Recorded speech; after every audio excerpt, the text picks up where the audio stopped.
Oh, so this is Wednesday, and tawagin natin friend ko. Ang tawag nito ay prank call kasi ito ang nasanay namin sa mundo. Nasanay ko ito sa pagtawag ng mga ibang iba kilala na numbers nila. Pero ito, alam ko na talaga na ito ay isang worker dito sa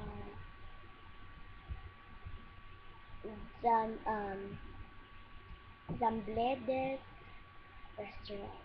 My favorite restaurant na tatawagin ko sila.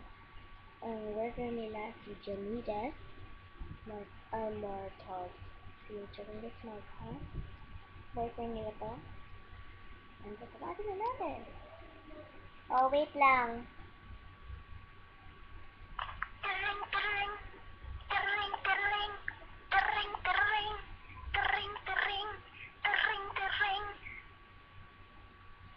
Hello po? Sino po ito? Ako yung bebe mo. Ano po yung kailangan ninyo? Ang pangit mo talaga, ang pangit mo. Ano ka ba, ma'am? Ano ako tawagin yung ganyan? Sorry po. Pinag-cancel ko na yung tawagan niya kasi siya ay isang babae. Pero hindi parang lalaki. And to part 2 of prank call, tinaka yung prank call.